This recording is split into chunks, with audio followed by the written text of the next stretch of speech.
Ahora, here and now, we have with us Márcio Trigueiro, a managing partner with e.Bricks Ventures with 2 decades of investing and providing sound financial and business advice literally to thousands in his country of origin, Brazil, in the United States, and in other countries throughout the hemisphere. Now, we know that in business, as in life, timing is everything. Shortly before the pandemic hit the globe, Brazilian-based e.Bricks Ventures announced the first closing of their $100 million third fund. At the same time, e.Bricks announced it had invested in Avenue, a broker that brings investment alternatives and digital accounts into the United States and to Latin American countries. As said, Márcio Trigueiro is a managing partner for e.Bricks based in Miami. He has spent more than 20 years investing in and creating extremely solid teams to build businesses with great market potential. After concluding his MBA at the Harvard Business School, Márcio joined GP Investments. In 2011, he took an operating role after leading the acquisition of Sascar, a cloud-based SaaS fleet management player that he helped sell 3 years later for more than $700 million. And Márcio is here for a conversation aquí y ahora with Juan Pablo Cappello, founder and president of PAG.law, sponsors of this podcast, Aquí y Ahora. We welcome both of them, and we welcome all of you to this podcast. Thank you. Márcio, thanks for joining us. Thank you for having me. Real pleasure. Hey, I was very excited to talk with you. First off, congratulations. I saw that e.Bricks closed fund number 3. I saw it announced in February. So your timing seems to have been quite good. I'm sure you're happy that you closed the fund when you did, or at least the initial close, as opposed to continuing a fundraiser for the summer. Yeah, we continue to fundraise through the summer, and we are very happy also with the first investments we made. One of them was actually fantastic because, better be lucky than good. We invested in a telemedicine company. Wow. So, and yeah, I saw you guys made 3 investments out of the first fund, out of the third fund. Correct. And one of those companies I saw had a connection with the United States as well, right? Correct. The company is actually doing really well as well. It's Avenue Securities. So the purpose of the company is to make access to Brazilian investors to invest in the US with a very limited bureaucracy, very low cost. So for example, if you are someone with $50,000, $30,000 and you want to invest abroad in Brazil, it's really hard. The banks won't open an account, it's really hard. What this company does is a completely digital onboarding process. And you can get your money here same day. And you start buying shares or ETFs or funds or whatever, So it's really interesting to have access, to provide access to the U.S. financial market to middle income Brazilian investors. No, that's amazing. I mean, at Patagon in 98, we had the idea, and we had operations in Argentina, Brazil, Mexico, Chile, all around Latin America. We were broker dealers, and we had the concept of a pe cuenta, which in Spanish is a little bit like una puta cuenta, like a pe cuenta. It's like the awesome account, the F account almost would be the equivalent in English. And it was trying to do just that, to allow, middle income Latins to be able to save money, have money in an account outside of their home country, and then also buy shares, et cetera.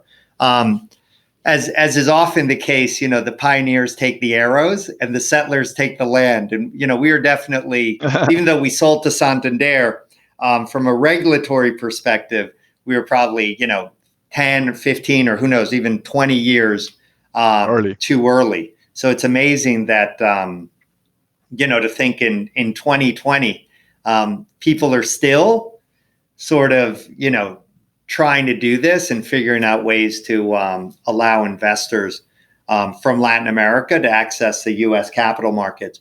So we're talking, I'm in Miami. You're based in Miami now. You're on the West Coast, on the Gold Coast of Florida, riding out the quarantine. So yeah, let's talk about that. I mean, I really find your profile super interesting because, after you go to Harvard Business School, you go into private equity at one of the leading private equity firms in Brazil, but then you move over to the operational side.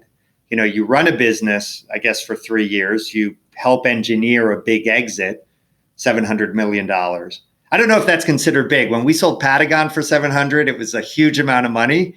I always joke when people are like, oh, I'm like, yeah, we sold the company. It was when 700 million was a lot of money. I think it's less money now, but it's still obviously a big amount of money. And then, now you're more on the venture capital side. How's that journey been? I mean, do you think that, having been in private equity and actually run a company, does that, you think, make you a better investor on the venture side? Do you think that's a good skill set to have? I think two things. I think the private equity experience is an interesting experience in terms of having seen tons of businesses, right? Right. And many of businesses succeed and fail. So if you think about venture capital, you could classify potentially two branches: the venture capital as a value investor, which is like guys like Bill Gurley, for example, who came from Credit Suisse. Or momentum investors, which would be people that would bet on major trends and put a lot of money in things that they believe are going to happen, but we don't know exactly how. I think that the experience in private equity helps me to be a value investor in venture capital because I have experience understanding unit economics, cost of scaling the business, staffing the business, go-to-market strategies, the challenges of hiring people, retaining, etc. This is all common, right? So I don't have a lot of experience if I was a momentum investor, which is someone that's going to, I'm going to create something that Google will buy because it fits into their tech development profile and etc. I'm not really qualified to do that, I think. But to be someone that can understand businesses in all its varieties, I think that private equity experience was really good. And then the operational experience, I think, is really interesting because at the end of the day, if you are a founder, you create a company, etc., but you still have the same challenges of someone that is running a business, right? You need to hire the right people, retain, motivate, align, define a vision, communicate the vision, track things, right, to the KPIs, act upon things, make hard decisions. So once you've been in the operational side, you understand how difficult some things are. Because, for example, in private equity, you were looking, or in consulting, which was my prior experience, you say, you need to have A people in the team, right? People say that. Right. And I'm, good that you gave me this advice. I was actually thinking about hiring a bunch of morons, but now that you told me that I need to have A people, I'm really going to follow this advice, Right. But once you have a business and you have your head of sales and the guy, it doesn't really align perfectly with the values, but it's bringing tons of sales. And then you have to make a decision, shall we change the guy or not? It's a hard decision to make. It's very easy to put in a textbook or in a consulting or whatever. But once you are there, it's hard. So I've done that, right? So I think that allows me to connect with entrepreneurs that are running their businesses in a way that's potentially someone that only has an investment experience would not be able to do so. That's my view. I totally see that. It's super interesting. I'd not heard that distinction between sort of value investing in venture and momentum investing. And you're right. I mean, I think in the last few years in Latin America, it's been all about momentum, right? Especially with SoftBank coming in and writing big giant checks and the check size is going way up. It's been a lot about momentum. It's really interesting what you also talk about, that in private equity, you guys are always thinking about the exit. How are you going to get out of the, it's easy to get into an investment, as we all find it's hard to get out, even when the company's, doing well, if you don't want, if you're not willing to accept a big discount. And I'm actually always surprised with when I speak to entrepreneurs and hey, what's the strategy here for exit? Right. And what I often point out to entrepreneurs is, if you're trying to sell your company, the average exit in the U.S. is 25 to 250 million. And there's very few exits above 250 million. I mean, they get reported by everyone, but the reality is, in terms of numbers, they're outliers. And what do you talk to? You guys obviously at e.Bricks, you're on Fund 3. You have, I think it's a portfolio of around 30 companies that are active, from what I read. What are you talking about with your entrepreneurs in terms of engineering exits? Because I'm super interested in that, because in LATAM, I'm always concerned by the lack of exits. Correct. That's an interesting point, because you have all sorts of entrepreneurs, right? You have entrepreneurs that want to, or at least they state that they want to stay in the business forever. They see a tremendous path and etc.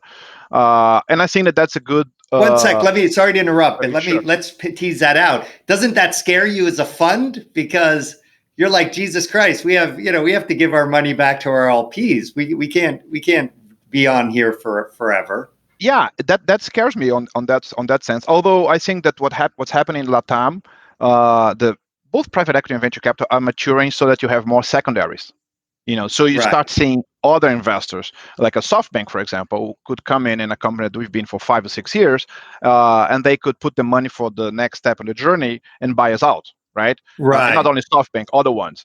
But you don't want to rely only on that, right? You want to rely on a strategic player coming in and buying, or someone like that.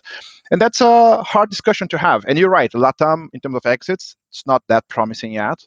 But I think it's maturing.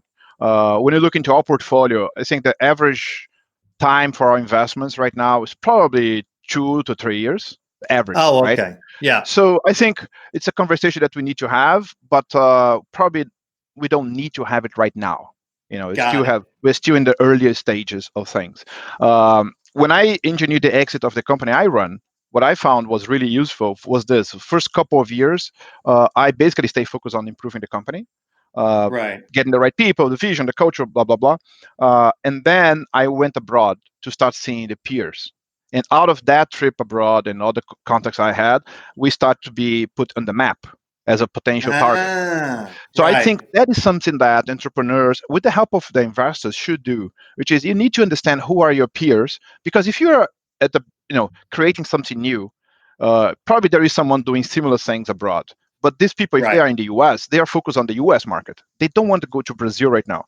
So it's time for you to develop your business there, but you need to understand who they are and put yourself on the map. And then once they consider that the US is well developed, they might go abroad and then might want to buy a company in Brazil. I think that's a strategy to pursue. And in terms of local groups, because one of the things, you're totally right. I mean, if you look at the exits that have happened in Latin America, it's generally been multinationals buying local players, right? I mean, the recent example of Corner Shop, right? It was originally going to get bought by Uber, then it got bought by Walmart. On the other hand, I'm always surprised that we're not seeing more of the local groups, the industrial groups, the local players buying companies. Are you guys, in Brazil, are you seeing a little more interest from the local, the local corporates looking at either making investments, corporate venture capital, and or beginning to look at companies that maybe they could buy, not at the, $100 million range, but more, the kind of acqui-hire 10 to 25 to $50 million range? Yes. When you look, for example, XP, which is very successful investment advisor in Brazil, there was, I don't know, like a $30-40 billion. They just announced 2 acquisitions over the last 2 or 3 weeks. Okay. You look at Boticário, which is a very successful health and beauty player in Brazil. They acquire a web company that was doing called Beleza da Web, which is basically selling health and beauty products through the web, and Boticário acquired them. Itaú has made some inroads in investment and acquisition as well. So I think we're going to start to see that more and more. And we are seeing that in Brazil. I don't know that much about what's going on in other geographies in Latam, but in Brazil, we start to see a lot of interest of the corporate ventures, of the corporates in acquiring companies, because they see that, look, if we want to develop that internally, we don't have the culture, we don't have the time, things are changing.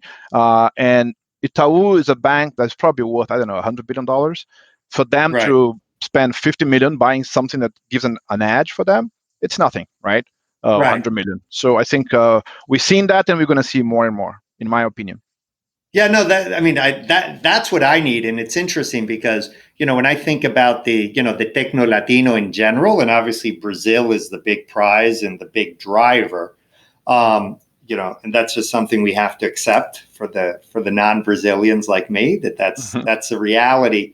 It's really the getting the economic, the local players, the Itaús, off the sidelines and making investments. That for me really, because there's also a cultural thing, right? That if an Itaú starts making some investments, then it makes a lot of the wealthy Brazilians sort of think like, well, hey, if Itaú's doing it, we should do it. And I always find that interesting. Do you guys try to in any way build those relationships, build those bridges with obviously you guys have, your LPs are some of the wealthiest, most connected families in Brazil. Are those families in part investing in you all, not just for the economic return, but also to sort of have intelligence and learn the venture game and play as an insider? Totally. Or is it just that they're interested in the financial return? No. Of course, you cannot, squander the money and get full return. I know you can't say. I'm not going to give you the money back, but you're going to learn a lot. Yeah, no, that doesn't work. But yes, you're right. And so those families or LP bases, we don't have a lot of institutional investors. Those families are basically investing to get the return, but to know what's going on. We have very wealthy families from finance, from shopping malls, from real estate, from consumer, and they invest with us because then they have an understanding of what's going on in several companies, right? And it's interesting for them as well because it's not only that they could acquire a company that could be interesting for their business, but they know new services that are coming up. So, for example, we have a company called Acesso Digital, which is focused on ID tech. So, how to make onboarding process of employees faster and smoother, and also how to do fraud prevention. So some of our LPs, they don't want to buy Acesso Digital, doesn't really make sense for them, but they are happy to know that the company exists because it might be useful for their business. So you have a few angles. It's not only to acquire, but also, this is an interesting service. We should try that at home, let's say. Got it. So the insights come from various sources. And do you guys? I'm an investor in a number of venture capital funds, both in Latin America and outside. And one of the reasons I invest is I get co-investment rights, so that on larger rounds of financing, the fund will put in $10 million, but then they'll say to the LPs, "Hey, we have an allocation for another couple $1 million. If any of you want to co-invest with the fund." Is that something that investors in Brazil are interested in, or not really? Being able to make a direct investment into portfolio companies? Yes, and we have offered so far, I don't know, maybe $30-40 million of co-investment opportunities to our LPs. Oh, wow. So that's something, and they made it. So that's something that several of our investors are interested in. Now, the thing is, you have to separate the interests of the investors, because some of them want to do that, right? But in order to do that, you need to have some sort of structure, because either you're going to rely on us blindly, and there's a co-investment opportunity, I'm in, which is not that common. Or you need to have your own people, right? And monitoring the companies and say, hey, this company, we invested maybe, not only our investment could be bigger than what we have on the fund, but then there's a follow-on round and we don't have money left to invest. Right. So they can monitor the company. Hey, I know this investment, I know this team, they're doing well, etc. And they need to have the intelligence at home, at their family office, to evaluate the company and decide, yes, let's make this co-investment. So it's interesting, but not everybody is ready for that. So you're only going to have that on the larger investors. If someone chips in like $1 million, they don't want to analyze a co-investment opportunity of 100,000, 150. Right. It just the larger doesn't. group, It isn't yes. worth the energy. No. For the potential return. No. But that is something that is really part of our fundraising pitch, because not only we pitch, but we've done it, right? We offer co-investment opportunities. And some of the investors that are with us, they are in this for that as well. Right. And then, one thing, looking out a little bit ahead, right? You mentioned, you guys, congratulations again on, your first close of your third fund. That's amazing. Thank before you. The pandemic. How do you think, I think everyone can agree that, the venture market has grown a huge amount in Latin America. It doubled in size from about $600 million to $1.2 billion in 2018. Then it doubled again in 2019. Obviously, 2020, thanks to the pandemic, et cetera, is going to be, sort of definitely a down year. But it also seems that SoftBank, is going to be a less active player, globally in terms of making, big new investments. Have you guys thought about, how the market for capital changes as capital becomes at least somewhat less scarce in Latin America in the coming, couple of years? Well, I'm not sure if it's going to be that scarce, right? SoftBank continues to be active, but SoftBank is not alone. You have great players like GA, Riverwood. Even some of the private equity firms are doing this type of investments. And then some of the families are doing those investments too. So for us, because we are focused on Series A, so we typically will invest $3 to $5 or $6 million. Still, there are a lot of opportunities. Now, if you want to raise, if your business plan is one that, hey, I'm going to do a Series A now, but then we need a Series C for $200 million because big thing, $300 million. That is something that I'm not really comfortable, in making this bet. This is not the type of bet we make. So and that might be a little bit with the momentum investment topic, right? Which is we're going to revolutionize the way that the real estate market works. We're going to buy properties, we're going to remodel them, and then we're going to sell it to the market. That's an interesting business. I have Open Door here in the US. But that's a lot of capital. And if you get stuck in the middle without access to those mega rounds, then what do you do? Right? Well, I can tell you what I did because, it happened to me literally last year. We had a company, Wonder.com. We started it. A company we started. I, was one of the co-founders, not the operating partner, but the co-founder. Started with an Argentine partner of mine, Andy Kleinman. We were a phone optimized for gamers. We raised about 20 plus million, but we needed to do an $100 million round to be able to mass produce our phone. Right. And we had TCL, which is after Samsung, the second largest economic group in South Korea as our partner. They'd put in X millions of dollars, but they're going to produce for us. But, they said, yeah, we'll produce when you bring us $100 million.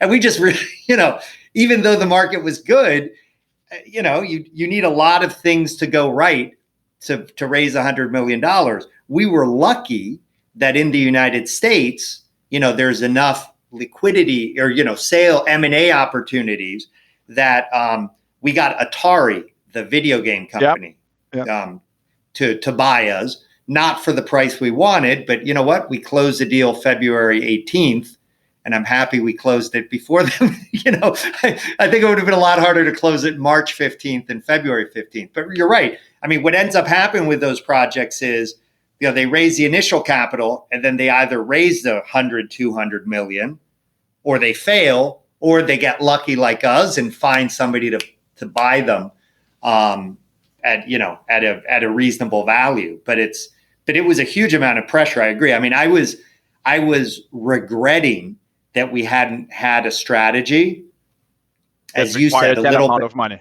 Right. I wish, I remember saying, we were a team and I had a significant stake, but sort of saying, guys, why don't we come up with a strategy where we quote unquote only need $25 million to sort of achieve our goal. But, it's sometimes people want to go big or go home. We almost had to go home.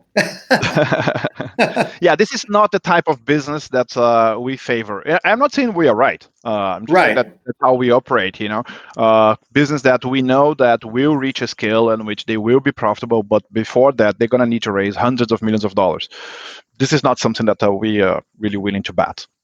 And so let's talk about that, because I think it's so interesting, and you touch on such a good point that a lot of entrepreneurs don't understand, which is funds have not only sectors that they're that they're focused on, but they also have companies, sort of strategies, kind of companies that they're interested in, right? And so but for me, what is always interesting when an entrepreneur calls me up and, will say, hey, could you introduce me to SoftBank, or could you introduce me to Gasec, or could you introduce me to e.Brick? And I'm always like, maybe, but, explain to me how your investment thesis, your company fits into their investment thesis.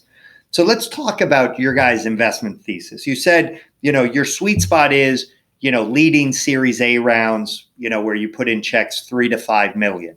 And then are you looking to the next round to follow on and sort of not get diluted in the next round, and then you'll accept dilution later on? Are you guys looking to, if a company's, raising 200 million, are you interested, depending on maybe doing a secondary and taking some liquidity off the table? What's your sort of investment thesis? In terms of investment thesis, we are focused on Series A, and we would do seed and Series B as well, right? But that's where our range. Whenever we make an investment in Series A, we always reserve a good portion, maybe 50% of the investment for follow-ons, right? So then at least the next round, we want to participate. We want to have the option to participate, right? So that's another thing. And that's also, sorry to interrupt, but that's also a really important signaling. If you're trying to convince a Sequoia to come in to a company, it's obviously super helpful if I, as the entrepreneur, can say, hey, e.Bricks, who led our A, they're going to put some money into our B round. Correct. They still believe in us, right? So, yeah, that's really important to do. And also, it's important, let's say, if it's Sequoia, which is a great name, that they put the price, not you, right? Because if you do the Series A and you want to lead the Series B, then, have all sorts of issues, right? That, are you jacking up the price for your reasons, and you might compromise a Series C, or you want to actually put money at a very low valuation because you actually think that's so interesting. It's very complicated. I hadn't even thought about that. That's right. You're right. It's almost any price you put is going to be criticized by somebody, right? By someone. Too high, too low, right? Too high, exactly. So I'd rather have someone that we respect, like Sequoia would be a great play, of course, to put the price. In terms of sectors, we are sector agnostic. So we will invest in many sectors. We are not focused on anything. We like more like being like a value investor. And if you think about companies in the US to compare, you look to Peter Thiel, like a Founders Fund. Right. So the joke for Peter Thiel is, hey, we were promised, spaceships and travel to Mars, and we got Instagram, right? Right. They want to build something that is really innovative, transformational. When you look into someone like Benchmark and Andy Rachleff, Bill Gurley, I mean, those guys are my role models. If we could do 10% of what they've done, that's awesome, right? I think they're down to earth. They make numbers. If you listen to Bill Gurley talking a podcast, even now that he retired from Benchmark, he would go into detailed unit economics, go-to-market strategy, et cetera, et cetera. So that's more like us, I would say. At least we hope to be like that, right? So that's and then we're not going to invest in things that are like a deep tech. So it might be the case that a company in Brazil will develop something, a technology that Google or Amazon will buy. But I don't want to make that risk. I don't want to take that bet. We're not an Israeli venture capital firm or Silicon Valley venture capital firm. So anything that is deep tech, we're not going to do it. So I think that is more or less some of the guidelines for us into looking at investment. And do you think that? I mean, it's very interesting because that's a very down to earth investment thesis. And do you think that's in part driven by your LPs? Or, let me say it a different way. Do you think your LPs, as you mentioned, which are some of the most successful economic groups and families in Brazil, they're attracted to you all because that philosophy of investing is the way they invest in their traditional businesses? I'm not sure that there is a direct correlation there because, our LPs probably are down to earth in the way they invest in their businesses. But with us, they want to have a different take, right? They want to be exposed to venture capital, to innovation, and etc. So I think that potentially, but that's not something that is strong correlation, I would say. And so, perfect. That's super helpful.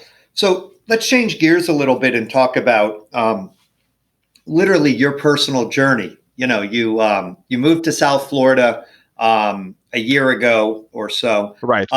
As I mentioned to you when we first met, 10 years ago when I began really trying to develop the tech ecosystem in South Florida, it was basically because I had 3 daughters and I, wanted to create an ecosystem or help foment an ecosystem in South Florida that my daughters after college and after, they lived in big cities like San Francisco or New York, could come back to Miami and not have to be real estate agents or, asset managers, right? That there'd be something for them to do, right? And if they could do it in venture or tech or innovation, that was great.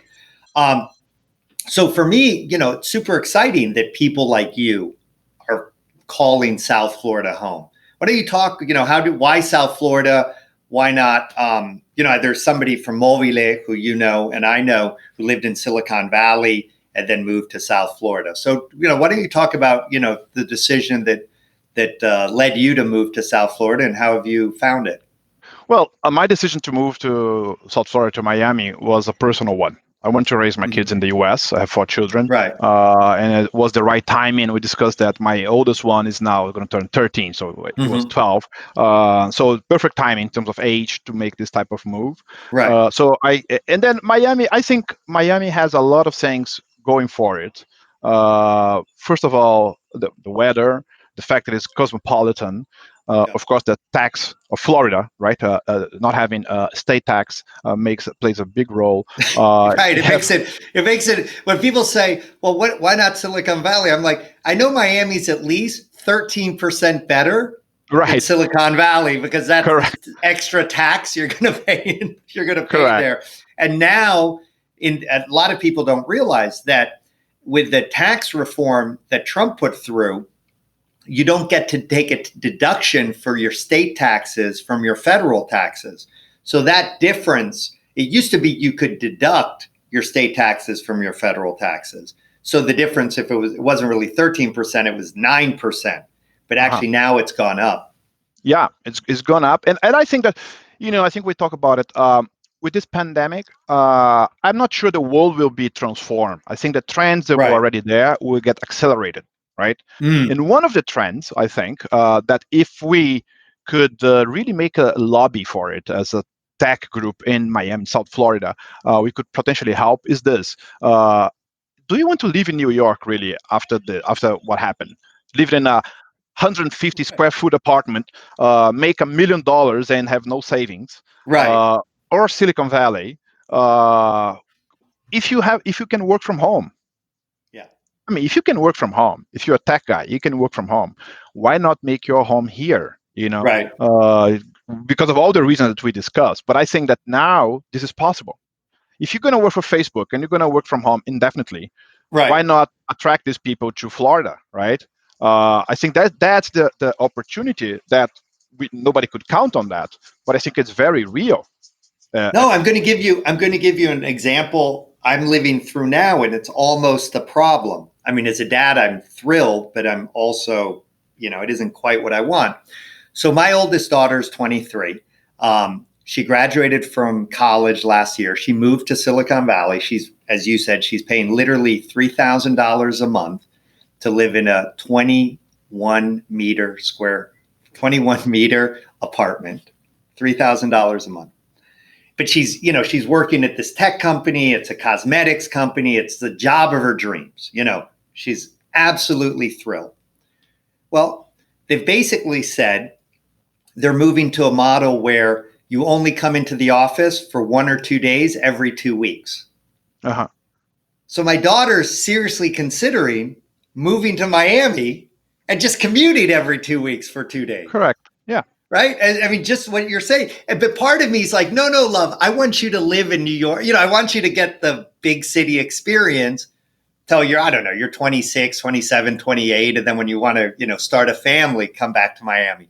But, she's actually pointing out, she's like, Daddy, it isn't, I want to, of course I want to, see you and Mom and spend more, but she's like, the quality of life, Dad, I'm paying $3,000 a month. I'm living in a 220 square foot apartment. And, my life just isn't that good, but I love my job. I really love my job. And she's like, now I can actually have both things. Right. And so you're right. I mean, it used to be when I moved to Miami 20 years ago, you either chose sort of lifestyle or your career. It was very hard to have both here in Miami. And I agree with you. I think more and more you can have your career and your lifestyle here in Miami. But your daughter is in a situation, JP, in which, if I were 23, 24, single, probably I would like to live in New York. That's an right. experience. I right? get it. Or yeah. But if I get married, have kids, imagine for me living in Manhattan with 4 kids. How much money do I need to have? Oh my God. Or I'm going to live in a suburb, right? And then commute. Right. But right now what's happening is your quality of life, 2 things. One, you want to live in New York for the energy, the excitement, but now you're in a suburb. So, you're not in the middle of it. Right. And then 2, all the suburbs, door to desk is at least an hour each way. So, correct. You're 2.5 hours a day, just, on your phone commuting. Exactly. So I think that South Florida has an opportunity. There are issues in terms of tech talent, but if more people come here for all the other reasons, then you have the self-fulfilling prophecy of bringing tech talent, right? Right. And so you mentioned tech talent. What are the other things you think South Florida is lacking or needs? In part because, as you know, I've helped start the Lab Miami, the big co-working space. The Miami Angels, the Angel Investing Group. And I'm always interested in hearing what we're missing so we can try to address it and build it, right? Uh-huh. I mean, that's the nice thing in Miami. You can, it's still a young enough city that you can actually, get 5 people in the room and decide to build something and it gets built. So what else do you think we need to attract more talent? Well, talent is one, but I think some flashy exits would be interesting, right? Like, for example, Chewy. Right. Chewy was a major exit, right? And I think that more cases like that could put the tech scene of Miami, South Florida, more into with more visibility. That could be one thing, because I think funding. If you have a good project, funding you're gonna find, right? I think. Right. There is this thing that people say, if you want to build a tech company, you have to go to Silicon Valley because that's the only place where you can prove yourself. You have to compete with the big guys and etc. Again, after the pandemic, this might change for all the reasons that we discussed. So if Miami or South Florida has some exits, I think that would be highly beneficial as well.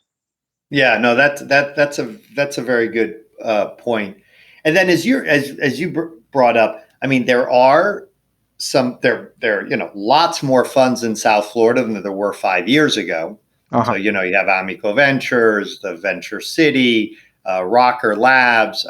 You have a number of funds down here, but they're relatively small. And, the issue sometimes is, I have entrepreneurs and, I'm like, who did you talk to? And they list the sort of, los nombres de siempre. And it's like, it's like, I don't really, it's not a very deep Rolodex. What do you see? I mean, do you see the funds from Silicon Valley? Because, 10 years ago, you used to hear that, in Silicon Valley, there were a lot of funds that said, well, I don't invest in a company I can't go visit in my car, right? Right. And that I think, has changed thanks to, some big exits of non-Silicon Valley-based companies. But how do you think that trend's likely to evolve in the next few years? I think we're going to see more companies distributed. Austin has an interesting tech scene, for example, right? New York has an interesting tech scene as well. So there is room for here for South Florida to emerge. Maybe it's just a question of time. Right. Like for look into Brazil, it's a totally different ecosystem. But look at Brazil. 5 years ago, you didn't have rounds of $20-30 million. Right. 20-30. I'm not talking 200. Right. Right. Then over the last couple of years, and again, it's not only SoftBank. Over the last couple of years, we had several 100 million plus rounds. Right. Right. So I think maybe it's just time. Just things need to mature. Hey, we're going to do, for the last question, I'm going to ask it to you in Spanish. I know, your Spanish is great thanks to your Mexican wife.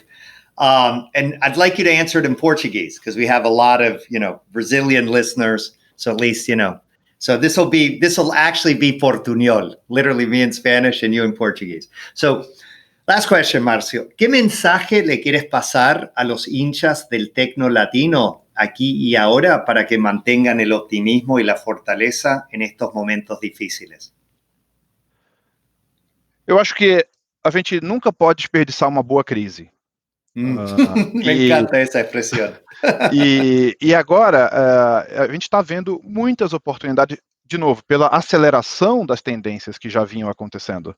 Quando a gente vê a crescimento da penetração de e-commerce, que é uma coisa tão básica nos Estados Unidos, em 4 meses, você vê a quantidade de outras coisas que pode acontecer. Então, tendências em AdTech, telehealth, e-commerce, qualquer coisa que faça a tua casa ficar melhor, porque você sabe, se eu vou ficar em casa, todo mundo está indo para Home Depot e melhorando suas coisas. Então, tem uma variedade de setores que vão ser beneficiados. Eu acho que, ou ser digital onboarding, digital transactions, não apenas e-commerce. Então, eu acho que tem muitas oportunidades. É muito mais difícil você transmitir otimismo, na minha visão. Pensa num player de varejo, brick and mortar puro. É difícil se transmitir otimismo para esse cara. Mas para o nosso ecossistema, eu acho que é mais fácil. Márcio, muito obrigado. This was a great interview. Thank you so much. I'll give you a virtual hug now, and I look forward to having a caipirinha or caipirosca with you in Miami sometime soon. All right. See you. Thank you so much. It was a pleasure. Thank you. That was great. Bye. Bye. Este fue otro programa de Aquí y Ahora, auspiciado por PAG.law, especialista en Venture Capital. Hasta pronto.